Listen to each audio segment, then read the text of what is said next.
Okay, we're live. First time in a while, right?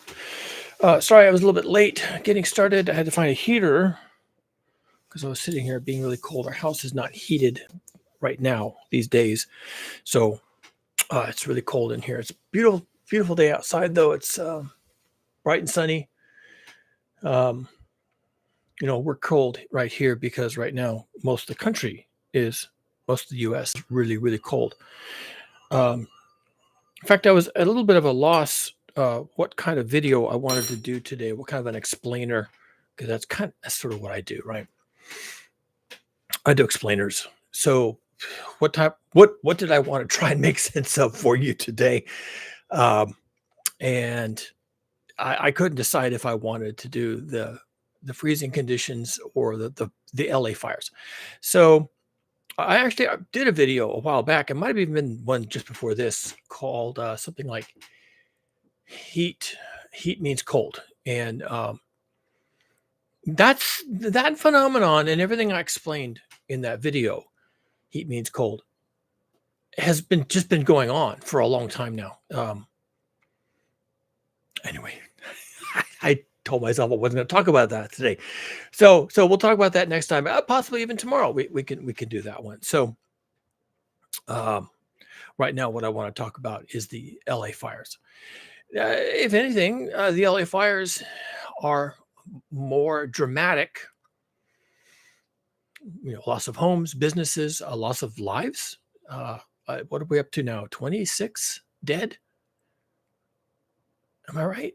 Or am I misremembering? I'd have to look it up, but I don't do research, so forget that. Um, where have I been? Yes, indeed. So 2 weeks ago, last Tuesday, I had some surgery on my face. Let me see. Is this? I thought this image was backwards. Okay, so right, if you go back to my old videos, you'll notice probably that right about here I had a brown spot, and it looks like a sunspot. Old people get them. I qualify, and but I had noticed it had come on kind of quickly. Meaning it was literally not there, and then it was. So we scheduled, both my wife and I, to see a dermatologist just to get a kind of a once over, just to see how things are going, because you can get cancers on your back and all kinds of things that you can't see. So we went in, and the dermatologist, really nice lady, saw the spot and says, yeah, it doesn't look too dangerous, and it didn't look dangerous to me. I kind of know what cancers are supposed to look like. She says, I would normally not do anything with that, but let's take a biopsy anyway. So she numbed it up and took a little biopsy, sent it in, and it came back cancerous. She was really surprised, and so was I. So anyway, they scheduled me to have a surgery just to remove this brown spot. And short of it is, it's gone. They did some surgery. It left a little bit of a kind of just a divot, just a removed spot, because they have to remove skin kind of deep because these melanomas tend to kind of dig down a little bit. So they did all that. They got it all. They did the lab work later, and came back clean. So it's gone. Doesn't mean it can't show up someplace else. So I'm supposed to go in every 3 months for like 2 years, and then fairly often even after that, because once you have a propensity, or you've demonstrated a propensity for melanomas, then that's your life now, right? So I have to go in and have those checked. So that's fine. I can do that. But anyway, they took it out. The surgery actually took a long time because they take out little bits at a time, especially since it's on the face. They take a little bit at a time, and they send it to the lab. It's called a Mohs surgery. It's named after the guy that invented it, MOHS.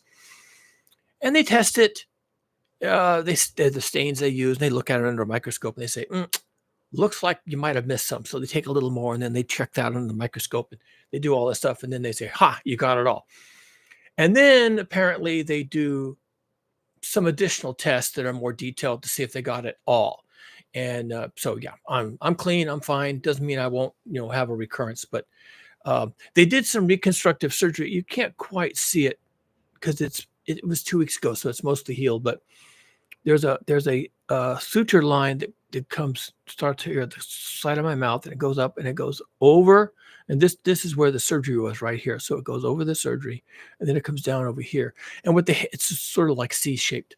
And they had to do that because, am I grossing you out? Anyway, they had to do that because they have to cover the hole. So that's what that was all about. So I was having swelling and black eye and the whole thing. So I didn't want to be on here, and I wasn't feeling that great for some part of that time afterward. But now I'm much better. So here we are. And now we can talk about far worse things than my puny little problem with melanoma. Melanomas can kill you. So take that seriously. The LA fires can also kill you. So what happened with the LA fires? Well, my goodness, how could you not know about the LA fires? I could have done this picture in picture today, which I did not do. And then I could have brought up pictures of the LA fires, but you can look them up. The Pacific Palisades burned.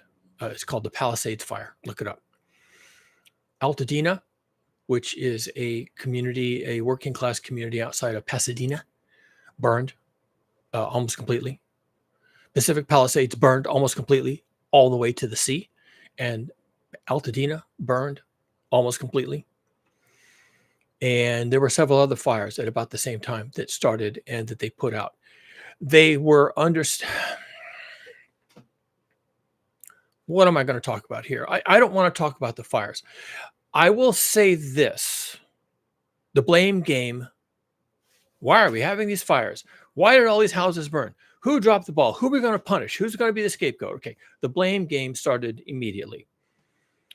And I said at the beginning of the fires, and I actually ended up arguing with my wife. She was like, it's the drought. It's the the mayor was out of town. And I find that frustrating because I understand why people say things like that.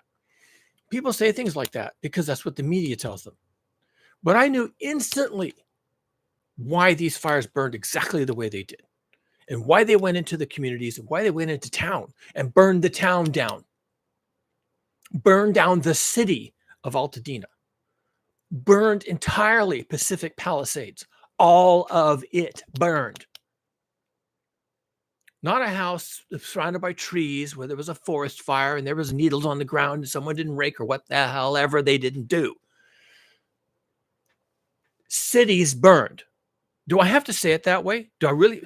Pacific Palisades is a city. It has a zip code and a post office. It burned. The city burned. The mansions burned. The businesses burned. It all burned. Alta Dena burned. The city burned. Yes, there are trees, there's lawns, there's hedges, there's landscaping. The city burned for one reason. There's one reason why these entire cities burned to bleak gray ashes. One reason. One fucking reason. That's the high winds. The winds did it. Yes, the dryness probably contributed, but that wasn't the reason. That wasn't the reason for the fire. Yes, someone may have dropped a match or a cigarette or whatever, but that's not the reason the towns burned to the ground. A power line may have fallen down in the wind and landed in the grass and sparked and started a fire, but that's not the reason these towns burned to the ground. That's the cause of the fire. But that's not why these towns burned to the ground.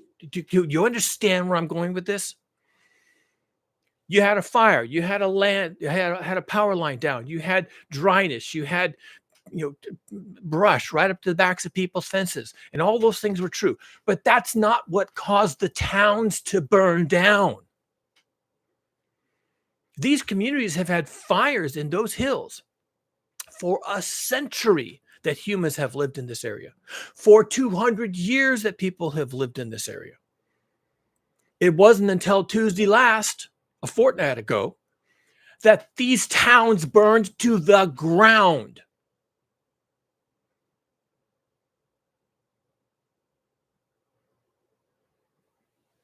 Is that clear? Have I made the necessary distinction here? These towns burned to the ground. These houses had been there for 70 years. This is Hollywood. A lot of the mansions were built during the glory days of Hollywood in the 30s and 40s and the 50s.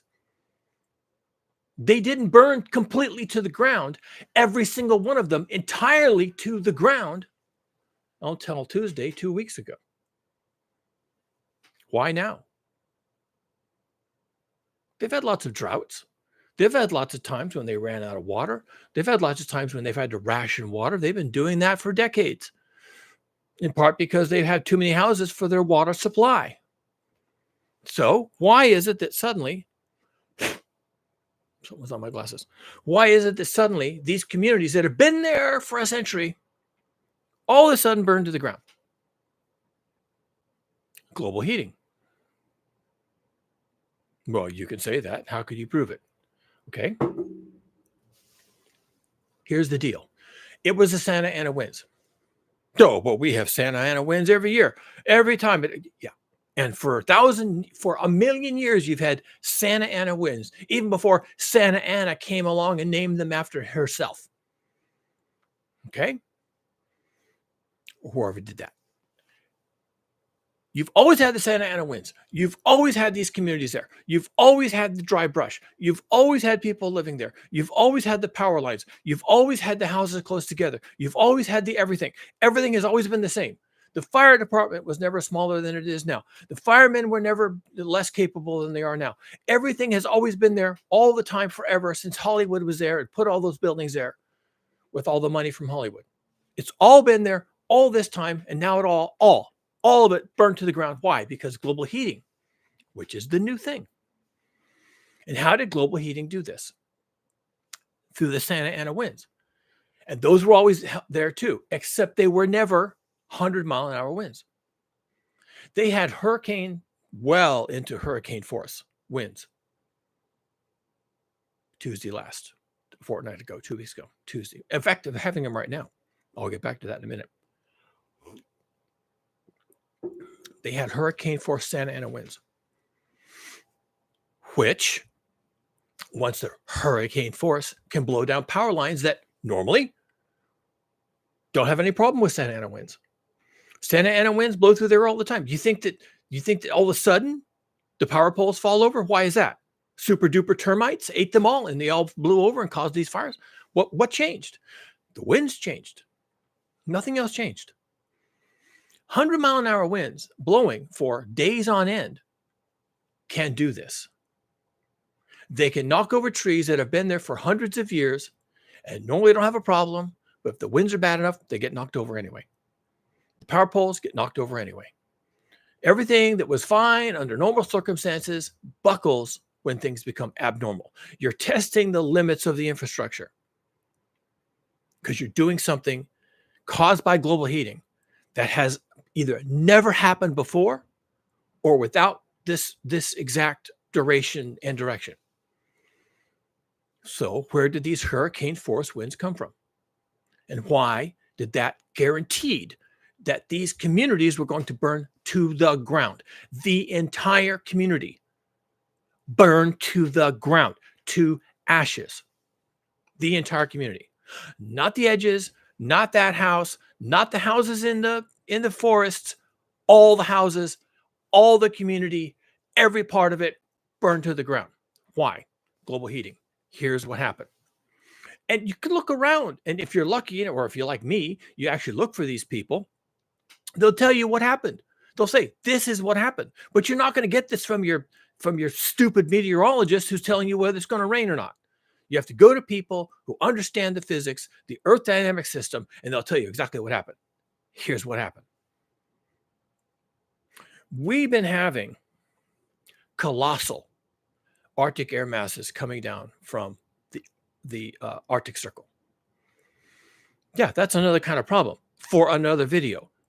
But they're here, okay? And they don't really come to California. We're a bit too far west for these Arctic air masses. They generally slide south to the east of us. So they're coming down from the Arctic. They slide through the northern tier states. They end up in the Midwest and the basin states, and then they head east from there. And the prevailing westerly winds that come for us in California off the Pacific Ocean then blow those cold air masses to the east, steer them to the east. We also have the Rocky Mountains that are steering these air masses to the east, and we have the Sierra Nevada Mountains that steer these air masses to the east. So there's barriers and there's winds. And here in California, we tend not to get them, but they settle in to the east of us. They settle in the Great Basin. Now, the Great Basin is at high altitude, so like 5,000 to 8,000 feet. And when the cold air comes down from the Arctic and it settles in the Great Basin, called a basin because it's like a bowl, okay? Then the weight of the air, of the cold air sinks because it's heavy. The weight of the cold air causes it, like water, to try and find a way out of the basin, to find openings in the surrounding terrain, the Rocky Mountains and the Sierra Nevada Mountains, to find an opening to basically drain out of the basin. That's what's actually happening. Earth system dynamics. I don't expect you to know that until 30 seconds ago when I told you. The cold air, which is sinking, trying to find a way out of this basin, finds a notch in the southern reach of the Sierra Nevada Mountains. This is exactly across from Los Angeles. And the air, under enormous pressure, this is a gigantic mass of frigid Arctic air. We have never seen air masses like this. We've been getting them a lot this year. A video for another time, or my last one if you prefer. These are enormous air masses. They weigh trillions of tons, and they're trying to find a way out of this basin that they're trapped in. They find this gap in the southern part of the Sierra Nevada Mountains, which is right about where Death Valley is. And they spill out of the basin at high speed. They spill out of the basin. The enormous pressure and weight of this cold air spills out of this narrow gap that it found, and it spills into Southern California under pressure like a fire hose at speed. And when it hits Los Angeles, it finds the normal channels in the mountains where the Santa Ana winds also come through at speed. So people call these winds that we just had 2 weeks ago Santa Ana winds because the meteorologists and the people who live in Southern California are accustomed to dealing with Santa Ana winds. It's part of their vernacular. Well, we have Santa Ana winds. You know what that means, people. High winds. Avoid the gaps in the mountains. Be careful when you're driving. Santa Ana winds. It's going to be 30, 40 miles an hour, gusting to 50. It's going to be Santa Ana winds. If you have them in the summer, they're hot Santa Ana winds, and they fan the fires. And be careful with your barbecues and with your other things. And a red flag day, no fires, no barbecues, no burning outdoors, and Santa Ana winds. And the winds are coming through the slots, and they're blowing in. It's like a fire hose, like focuses the air, and it blows through here. This 30 miles an hour, 40 miles an hour, Santa Ana winds. So when these winds came down from the basin, finding a slot through the Sierra Nevada mountains and hitting LA at speed like a fire hose of air. Of course, the chimps that give you your weather say, we're going to have Santa Ana winds. So, of course, everyone thought they knew what that meant. Oh, Santa Ana winds. Oh, we get those all the time. It is to laugh. The National Weather Service was saying, they weren't calling them Santa Ana winds. They were calling them high winds up to 100 miles an hour that are a risk to life. That's what the National Weather Service was calling it. Now, when that information filtered its way into the brain pans of the chimps who give you the meteorological device, I don't want to be mean to these people. They're just robots. They just repeat what they've been taught. Oh, well, if it's wind coming down through the slots, well, then it must be the Santa Ana winds. So I know a word. And I have a word that I can use, and I will word this. I'm going to word my way through this, and I'm going to call these Santa Ana winds. Word, word, word. Okay? The National Weather Service was saying, these winds are going to kill you, motherfuckers. Threat to life. But because the meteorologists were calling them Santa Ana winds, because we know what those are, robot, robot, robot, wording, wording, wording, well, then no one was ready. Santa Ana winds. Okay, well, got that covered. Back to sports, I guess. I mean, what? They didn't even talk about it. And you can say Santa Ana winds up to 100 miles an hour, and people will hear Santa Ana winds, and they won't know what 100 miles an hour is, because 100 miles an hour is a number, and people don't do numbers. They do words, and they have emotions attached to words that they cannot attach to numbers. And so when you say Santa Ana winds, that's an emotional response. When you say 100 miles an hour, they're like, whatever, because they don't have emotions attached to 100 mile an hour winds. They do now. They do now because of the fires. The fires are going to burn that number into people's psyches. So if the next time the meteorologist says 100 mile an hour winds, everyone's going to sit up. 100 mile an hour winds. Fuck me. Where? Where are the 100 mile an hour? When? Me? Am I in the 100 mile an hour winds? Who's got the 100 mile an hour winds? You? Well, then you got to do something. You got to get out of town. You got to get out of your house. You got to do things, because 100 mile an hour winds. Now a number has been burned into people's brains. Whereas before, the only thing they knew anything about was the words Santa Ana winds. And they thought they knew something about that. Santa Ana winds are strong winds, blows everything around. You better, put away your garden umbrella, because it's going to blow away again. So you have the things you have to do. What they didn't understand was these were not Santa Ana winds. Yes, they were coming down the slots. Yes, they were coming from the right direction. Yes, they were high winds. These were not Santa Ana winds. You can call them that. You can do words. But by doing words, the meteorologists completely underplayed the threat. Completely underplayed it. The mayor left town on some junket to Ghana. And of course, they blame the mayor for being out of town. Whatever. Santa Ana winds, nothing to worry about. Going to Ghana on my scheduled trip. And, the fire crews, they weren't pre-positioned up in the mountains to quell fires. They were like, okay, well, if there's a fire, you'll call me, right? Santa Ana winds, yeah, they're a problem, but you'll call me, and I'll just rush out there in my fire truck, and I'll put those fires out, and everything will be fine. What they didn't understand, and we'll see if they learned this lesson. I have my doubts. What they didn't understand, and we'll see if they learn. They might not. What they didn't understand was, you can't fight fires that are backed by 100 mile an hour winds. You can't do it. Well, you could if you got out early. You can't do it. Well, you just don't know that. Oh, yes, I do. You just saw it.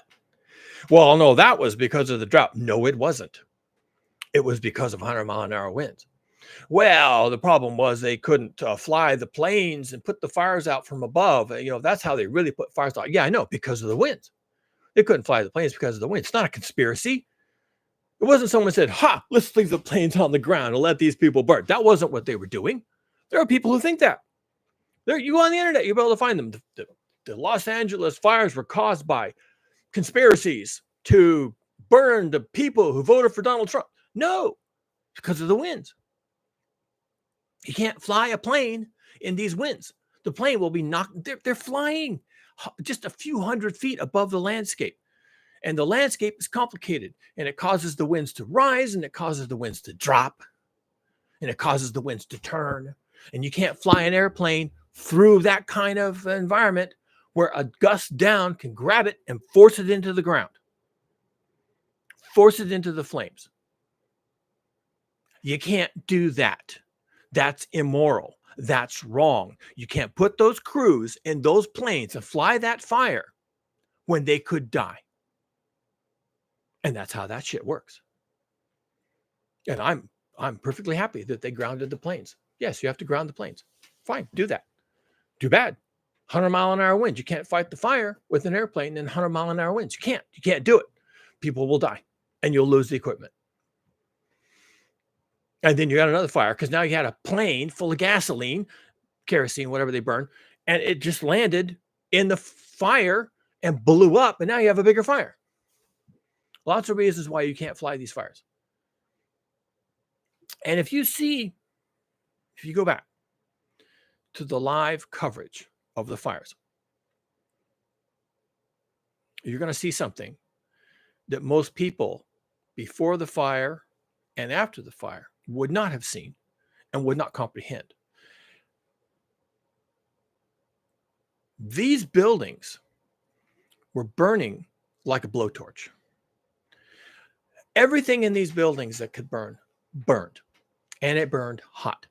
And the reporters, the live reporters on scene, would be standing in the street trying to, record, broadcast the event live, and the embers from the house across the street burning like a blowtorch in 100-mile-an-hour winds. The embers, big embers, because it's a 100-mile-an-hour wind. You can blow large pieces of burning things. Okay, you can blow the roof off the house while it's on fire. You can blow the roof off a house while the house and the roof are on fire. You can blow it off while it's on fire and send it careening down the mountain to land on another house that is not burning and set it on fire. And the embers were rolling across the street, big pieces of burning debris rolling across the street under the feet of the people reporting the event. And a guy was standing there with his camera crew, and he's saying, "Oh my God, look at this." And they turned around to look at the houses behind them that were not burning. And they were beginning to burn. And here they were. There was a fire truck there and a fire truck here, and there's a house on fire, and they turn around and the house behind them is catching on fire. And that takes minutes, if not seconds. You can't fight these fires. They used all the water in Pacific Palisades attempting to fight these fires and failing completely to do so. Well, that's because there's a reservoir that was empty. That reservoir could be used to fill the actual tanks that are providing the gravity pressure to pressurize the water system. That reservoir could have been used to fill that thing. But they were taking water out of those cisterns faster than they could have pumped it in, because the pumps on the reservoir had water in it. They're not rated for this use to pump this much water to a cistern that's being drained under pressure to fight the fires. That reservoir would not have been rated to perform that. Furthermore, one of the first things that happens in these fires, and in these winds as well, is the power fails. The power goes out. So where's the electricity going to be to run the pumps, to push the water up the hill, to fill the cistern, to fill the pipes, to put out the fire? There's no reason to expect this is going to work. Now, if your reservoir and its pumps have a big ass diesel generator, and you can fire that up and run the pumps, and that's going to be a big ask. That's going to be a huge problem to solve in advance. But if you don't mind spending the $1 million to have a great big diesel generator, a tank full of diesel, maintain it, test it every month, make sure it works, and then you have to have the reservoir full of water still, meaning it's not under maintenance, or there's not a drought going on, which there is. Okay, if all the stars align and you have this big generator and you have this big tank of diesel and you have a reservoir full of water and there isn't a drought and the pumps are big enough that you can actually refill the cistern, then they would not have run out of water. But that's just one thing that happened. They ran out of water. I can tell you that the reason why they ran out of water and the reason why that entire community burned to ashes was because of the wind. Because you can't fight 100-mile-an-hour winds that are on fire. You can have your fire hose under pressure because the truck has its own pump. You can have your fire hose with the truck running the pump and have the water spewing out of the end of the fire hose and have the wind catch it and just blow it back in your face. 100-mile-an-hour winds. We actually have a saying, pissing in the wind. It doesn't work. You can say it. You can say they ran out of water and that's why the place is burned. No, they couldn't fight the fires because of the wind, period. End of discussion. Now, you can contend that that's not true. You can say it was the mayor being out of town was the problem. You could say that they cut the budget. That was the problem. You could say all these things, and you'd be wrong. And I can prove it. I can prove that you're wrong. That is not why Pacific Palisades burned to the ground. It burned to the ground because of the wind. And that is not why, and the budget and the mayor and the fire department smoking pot or whatever you think the problem is, alien space lasers, whatever you think the actual problem is, that is not why Alta Dena burned to the ground. It was the wind. And the proof is this. The Hughes fire started yesterday in that same area. I can't remember the name of the community. Doesn't matter. It's 100 miles away, less, 50 miles away. I can't remember the name of this town. The Hughes fire started in a vegetated area, and it grew within out. The winds were back. They weren't even 100-mile-an-hour winds this time. They're like 80-mile-an-hour winds. This is Santa Ana winds. We don't know. We understand those. Yeah, you don't understand jack. Okay. The winds came up again yesterday. The Hughes fire started Santa Clarita. Grew from 5 acres to 5,000 acres in a matter of hours. Why? Because of the wind. The winds were back. Not as bad as they were 2 weeks ago, but bad enough to create a real shit show. Right now, there are hundreds of fire trucks in LA County right now. They're still putting out fires associated with 2 weeks ago, the firestorm they had 2 weeks ago. The crews are still there. The planes that flew in from everywhere, from Mexico and Canada and the Western states to help put out the fires, those planes are still on the ground. They're still fighting fires all around. And so they're in the air when the Hughes fire started. The trucks were on the ground with crews when the Hughes fire started.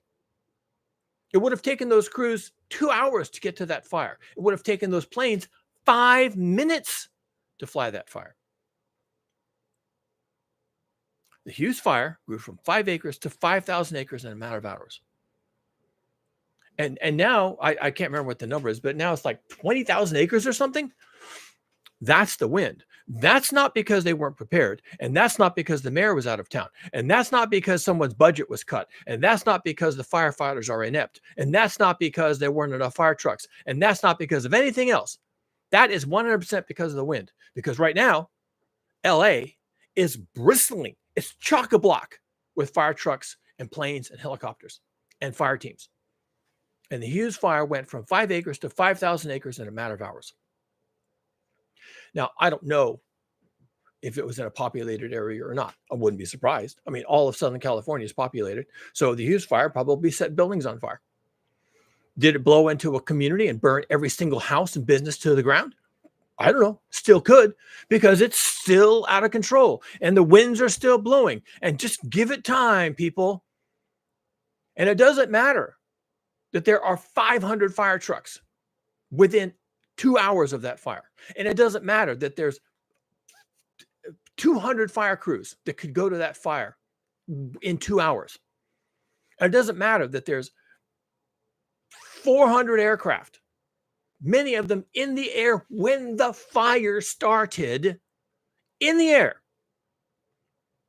It doesn't matter, because the wind makes the fire ungovernable. And where's the wind come from?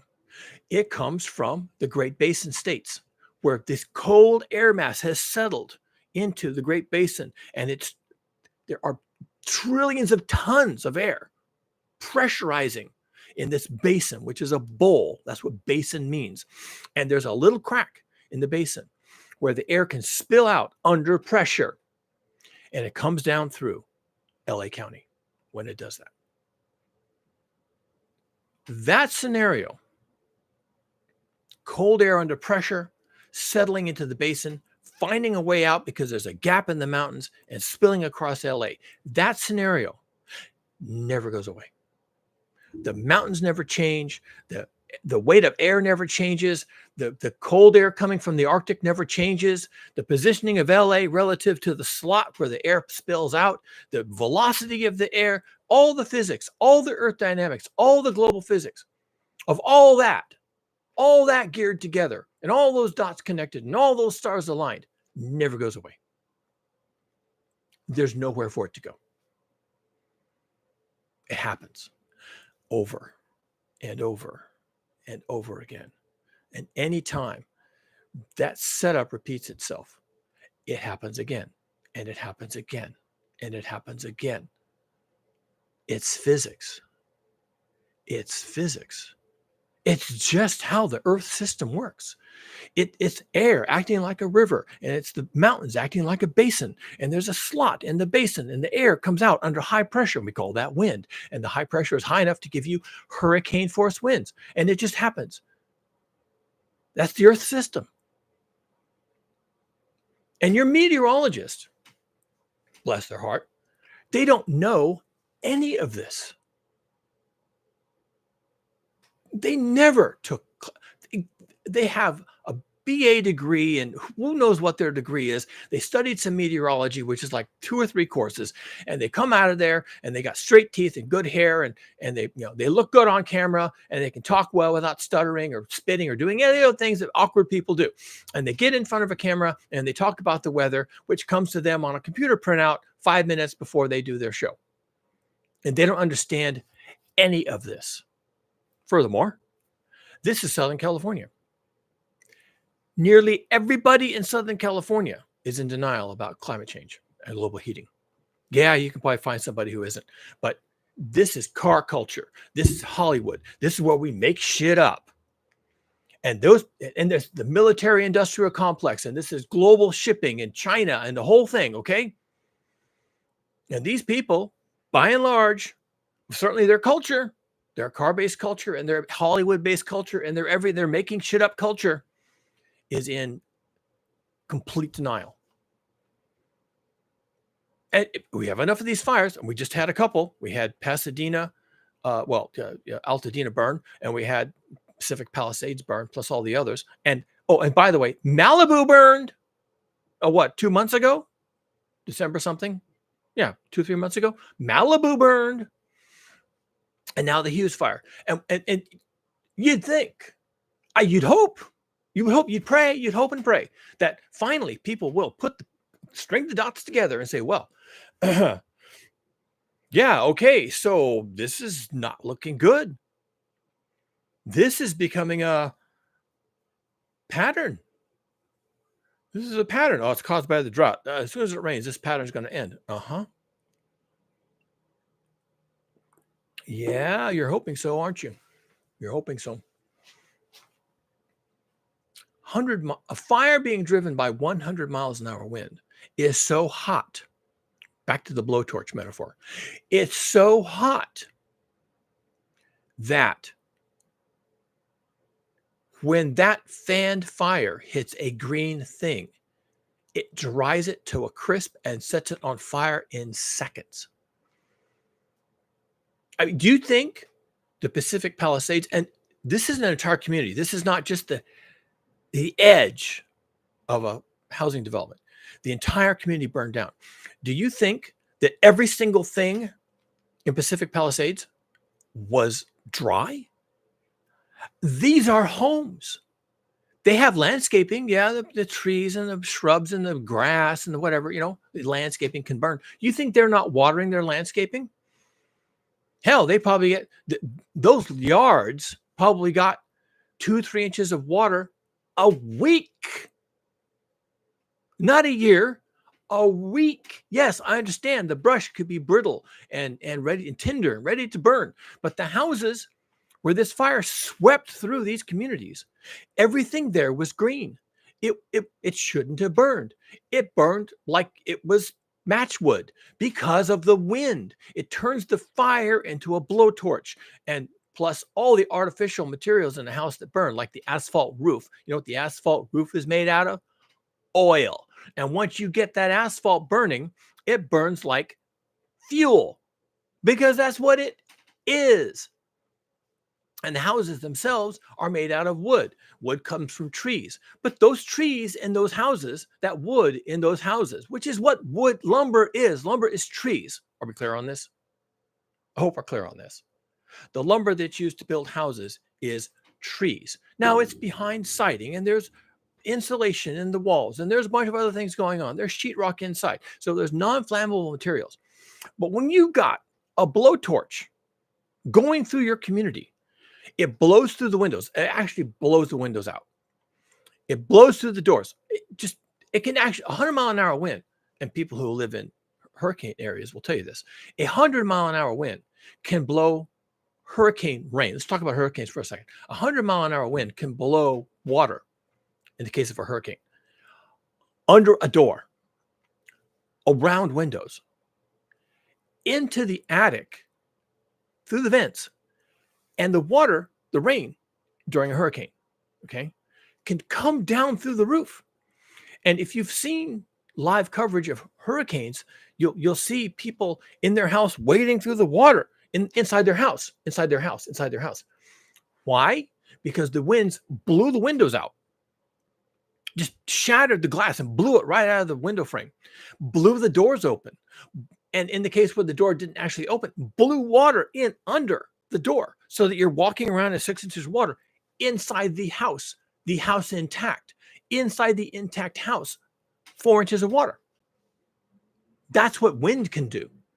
And do you think the winds coming down and hitting this fire now, not rain, fire, will do anything less than blow all the windows out, tear the roof off, take the embers and under force, blow the embers under the door or into the attic, through the attic vents, into the attic.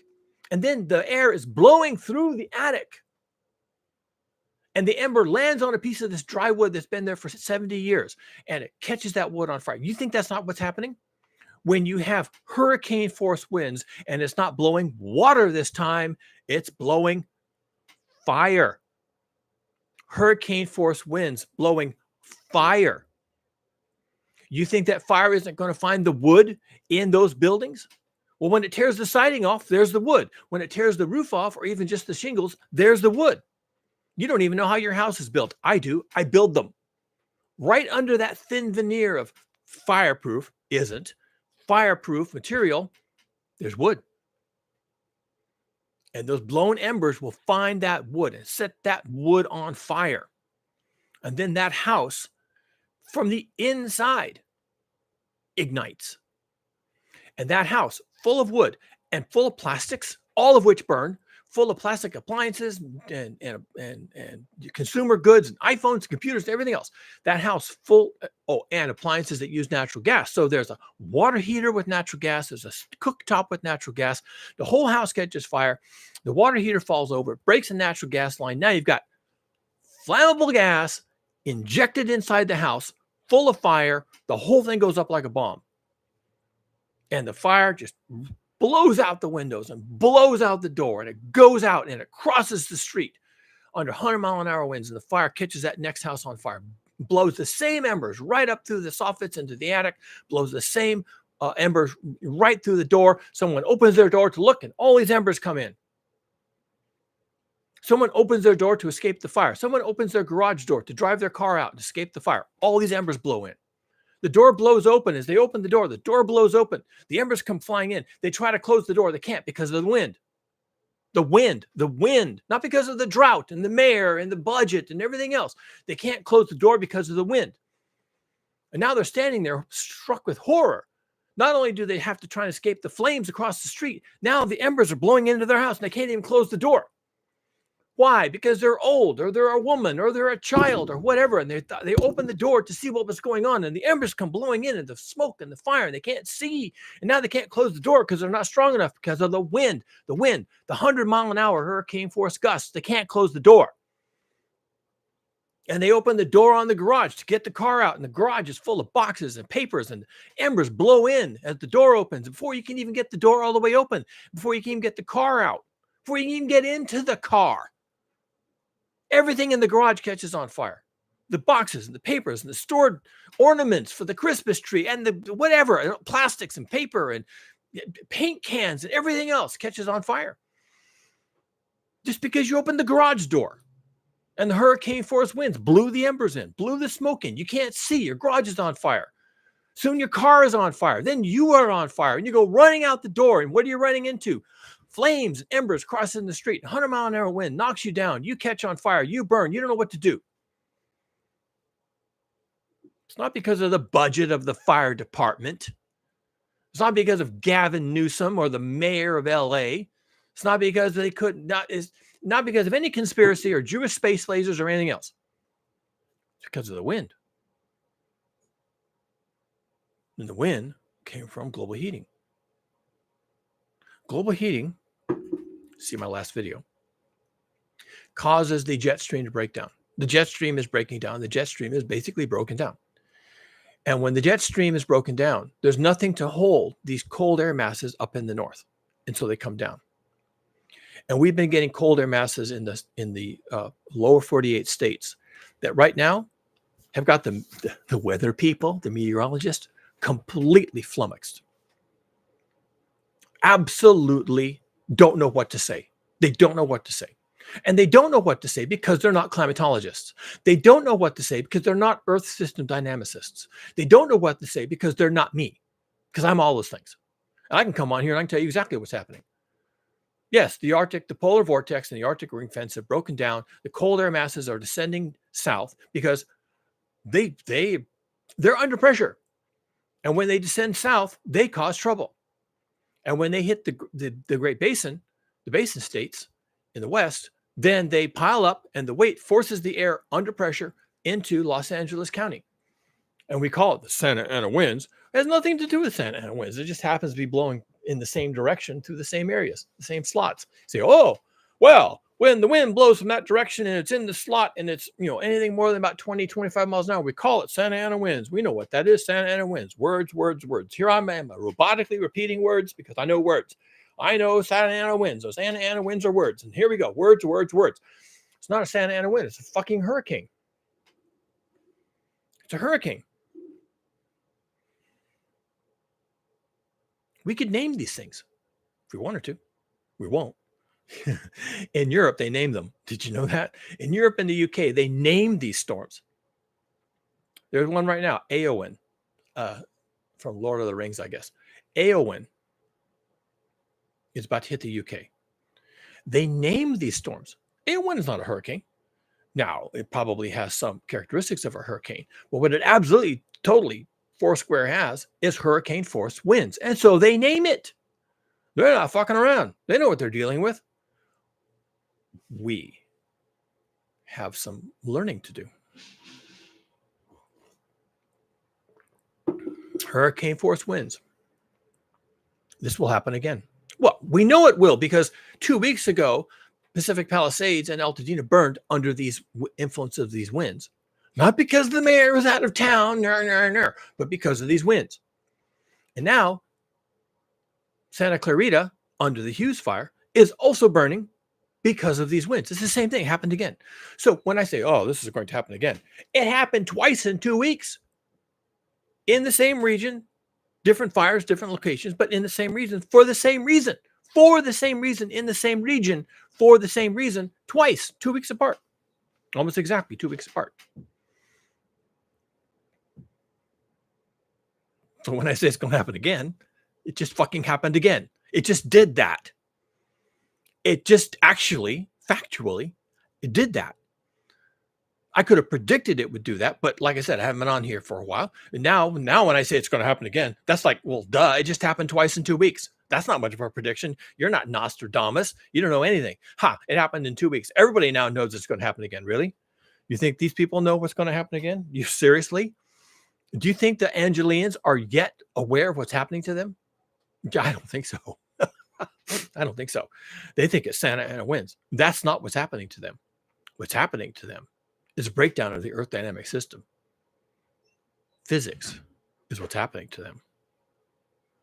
Not budgets, not the mayor in Ghana, not ineptitude, not corruption. Physics. And you know what happens to you when physics shows up? It has things it needs to do to you. Well, then things happen to you. Shit happens, as they like to say. When physics shows up, physics happens.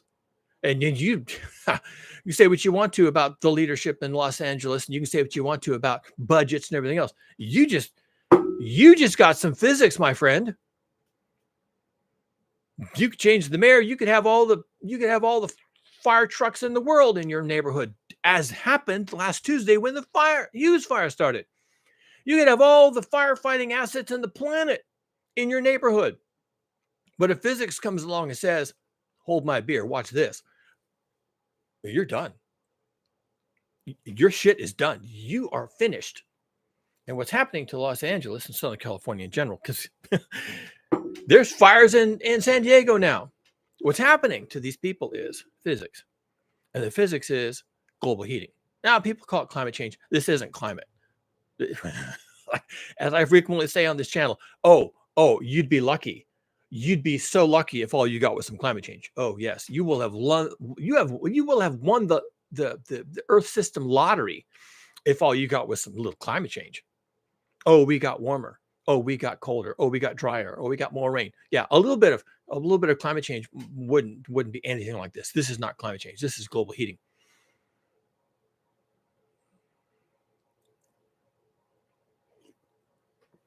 And these people are done. I can say it right now.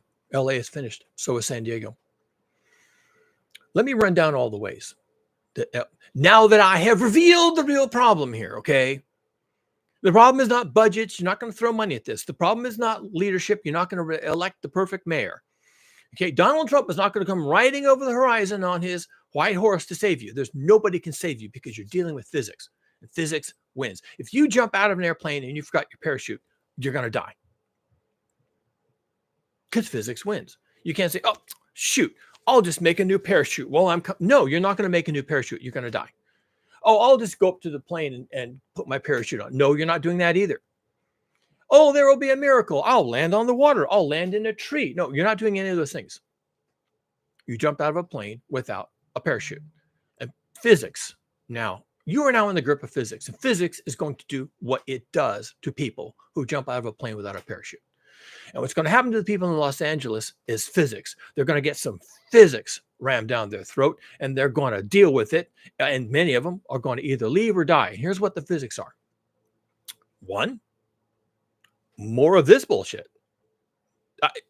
The Hughes fire will burn, and they'll put it out, and they'll be filming it, and the embers, and the houses on fire, and the trees falling over, and the lines and everything else. And 2 weeks from now, they'll do it again. 2 weeks from now, they'll do the same thing again. And they'll do it in San Diego. But that's not all they're going to have to deal with. They get their water from the Colorado River. The Colorado River watershed has not been getting rain. So eventually, and everybody in LA knows this. They know it better than I do. When the Colorado River starts to run low, their water supply is in peril. And this also applies to Las Vegas. They also get their water from the Colorado River.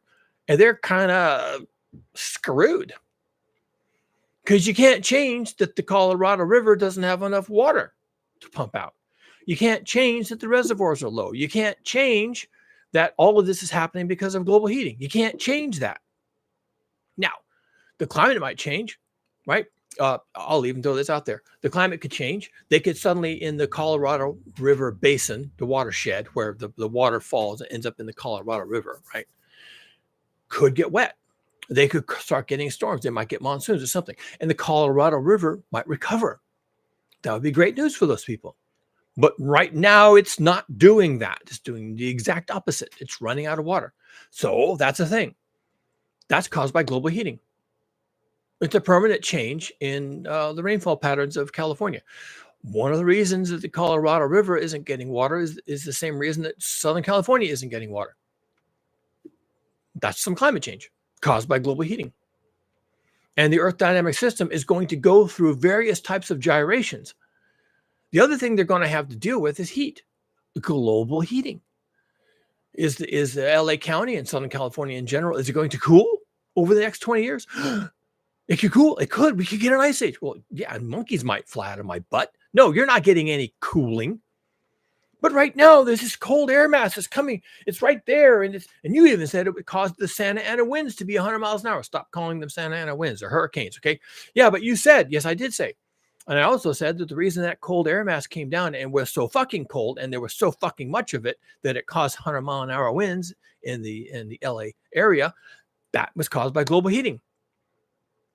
The Earth dynamic system can't hold that cold air at the North Pole anymore. So it escapes and it comes down and it wreaks mischief. That's not going to change. The Earth dynamic system is going to continue to break down.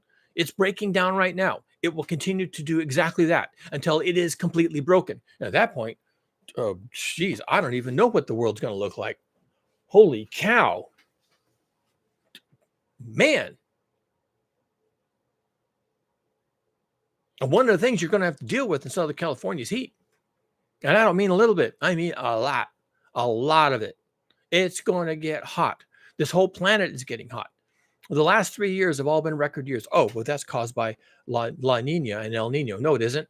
We've had El Ninos, La Ninos, and neutral conditions throughout this entire time. And the last El Nino was supposed to be hot. Earth is going to get hot. Be ready for it. The last El Nino was putsy and short-lived. And we had a long La Nina before that. That's supposed to cool the world. Well, it didn't. We had record temperatures throughout that entire time. And we're going into another La Nina probably next year, maybe the year after that. But 2025 will still be predicted right now.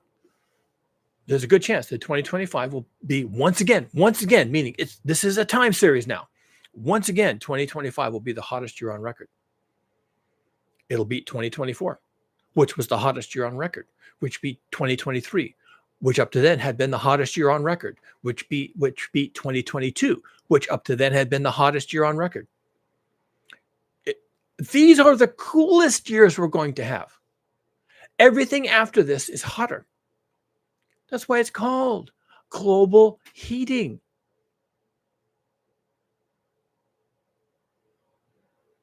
Do words not even matter anymore? Global heating. What's it going to do? Oh, I don't know. It's going to cool. Do words not even matter anymore? Yes, I know. Yes.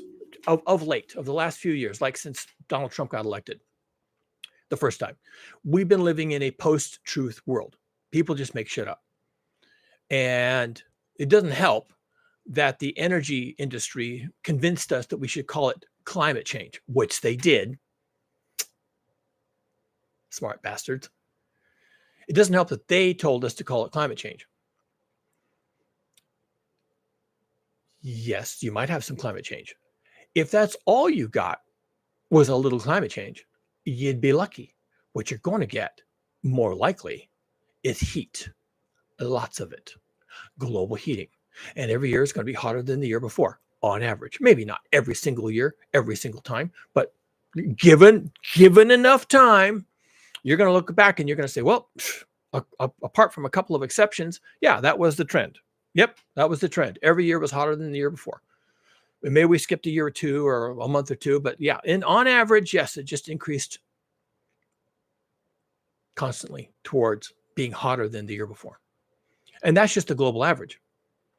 There are regional events taking place as the Earth dynamic system falls apart. There are places now that are even hotter than hot. There are places on Earth like Europe, I've heard. I'd have to see the data, but Europe apparently is heating faster than America. Why? I don't know. They're just unlucky, I guess. They got the dirty end of the stick. So now Europe is heating faster than North America. But the entire planet is heating. Global heating. I'm using words. And that's just how it's going to be. And why is the whole globe heating? Because we are burning fossil fuels. We're digging carbon out of the ground. No, it's because of land use. Shut up. We're digging carbon out of the ground. We're setting it on fire, coal, oil, and natural gas. And the resulting uh, uh, waste products of combustion are entering the atmosphere. Carbon dioxide and methane. Methane is the key ingredient of natural gas, so-called. Yeah, it's natural. I guess it comes out of the ground, so it's natural. Whatever. That doesn't make it a good thing. And since we are pulling methane out of the ground and putting it in pipes and sending those pipes into communities to burn, we're also wasting some of it. Some of the methane leaks out of the pipes. Some of the methane leaks out of the handling systems, even at the wellhead. Hell, don't you remember a few years ago, 10 years ago, 20 years ago in the Midwest, people were turning on their taps and getting methane out that they could light with a match? Okay, don't you remember that? So we're not in control of this system the way we think we are, or the way we pretend to be, and the way you are allowed to think. There's a lot of leakage of methane alone into the Earth dynamic system. And methane is a greenhouse gas, just like carbon dioxide, and they both heat the planet. And we're burning, once again, the magic number, right? We're burning, combusting, setting fire to. We are setting fire to. This whole video is about fire. We are setting fire to 100 million barrels of crude oil daily. 100 million barrels of crude oil daily, setting fire to it. Now, I'll be fair. Some of that crude oil becomes plastics. Not all the plastic gets burned, although a lot of it does. Plastic is a good fuel. When you send your recycled plastics overseas to be recycled, most of the time they're just setting it on fire. And you know this because when you go back to the store to buy products, you never see recycled plastic. You just don't. A lot of the recycled plastic is actually repurposed plastic.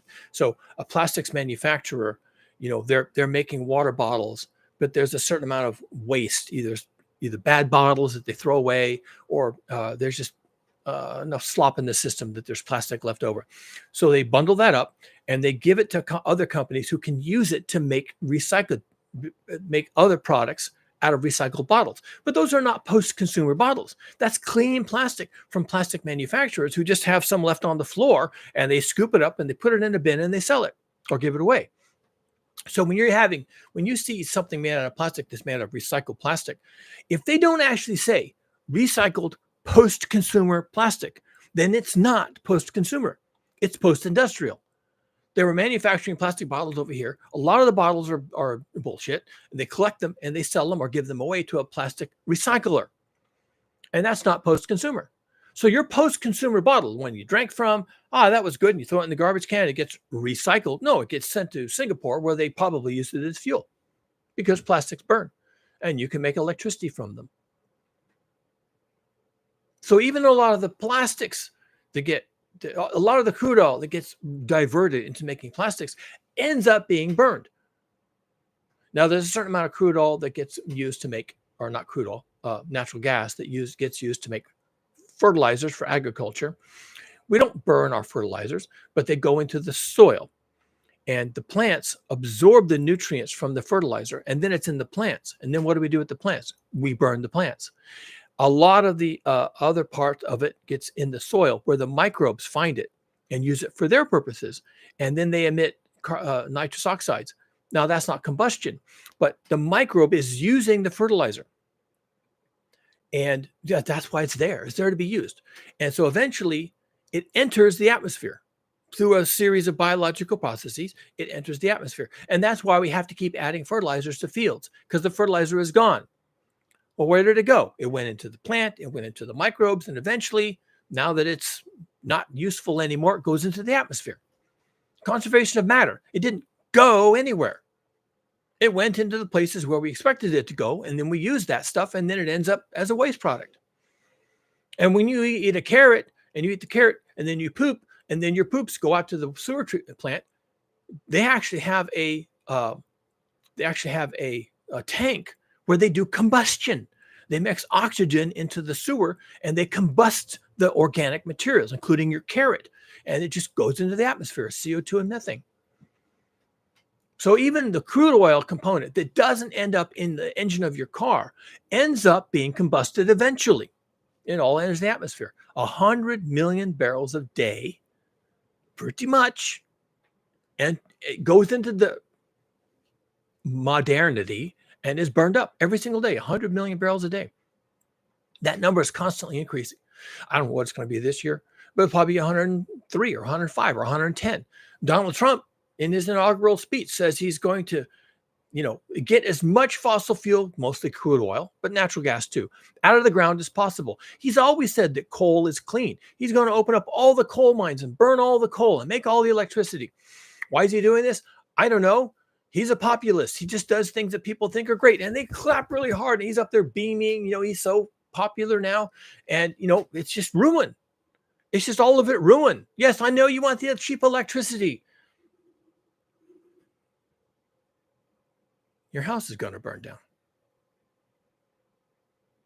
Everything in Southern California is going to burn. It's all going to burn. It just will. It won't all burn on the same day. It's going to take more than a day to burn Southern California. But it will all burn.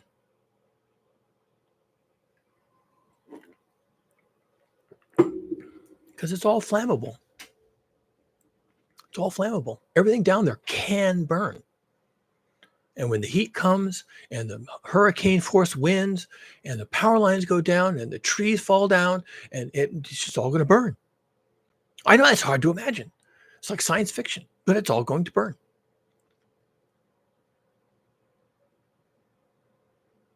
So what do people do about that?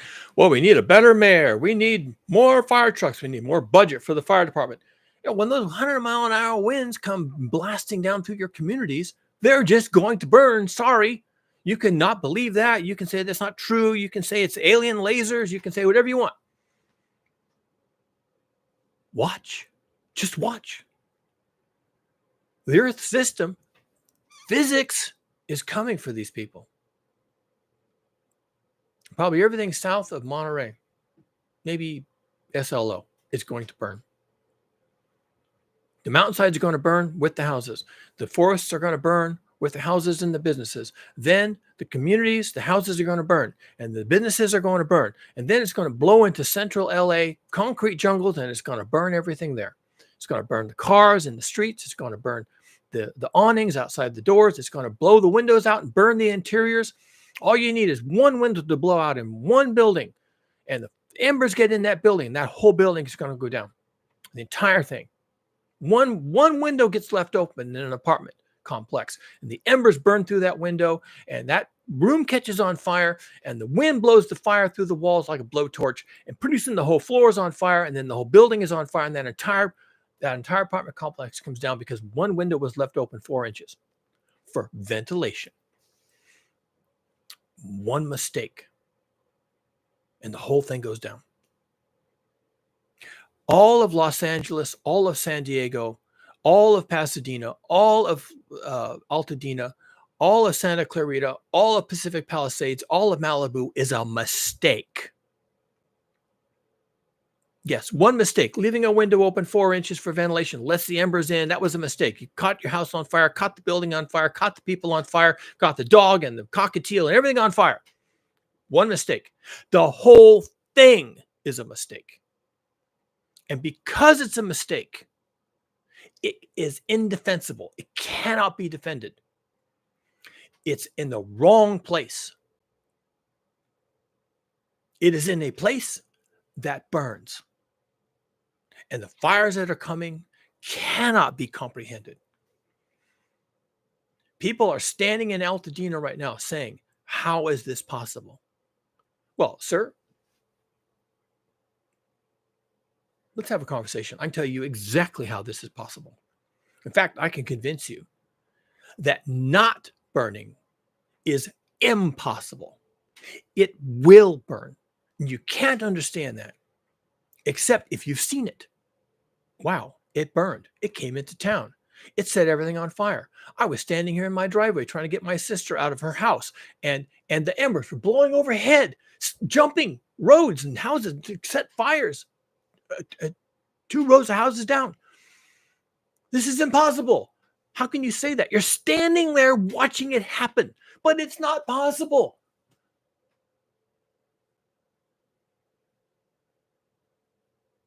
I'm telling you, it's all going to burn. It's a mistake. It's in the wrong place. They're going to run out of water. They're going to run out of power.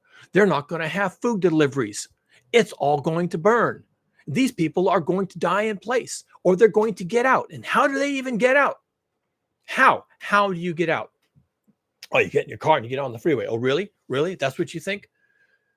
Yeah, and the first time there's some road rage and someone runs out of gas and someone tries to steal someone else's car because they just ran out of gas, and get your family out of there, and I have money, and here's you can't, I have a gun and you can't tell me what to do. Get out of your car. Then the gunshots, and then there's a car on fire, and there's 2 cars on fire, and pretty soon the entire freeway is just done. It's just done.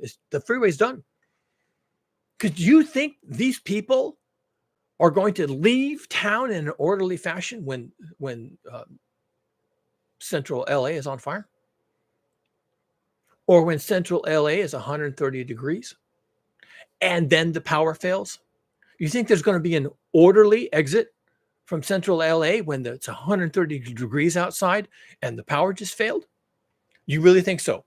Oh, you think that's what's going to happen? No, that's not what's going to happen. Physics is going to happen. And emotions are going to happen, and madness, insanity is going to happen. Fear and terror breeds madness.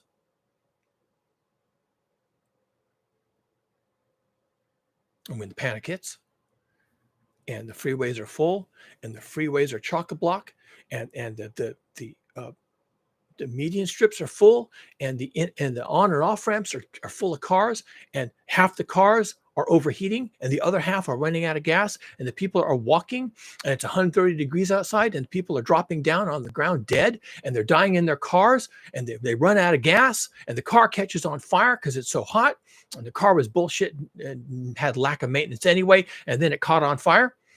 And now one car on fire blows fire onto another car, and there's embers everywhere, and there's smoke nobody can see.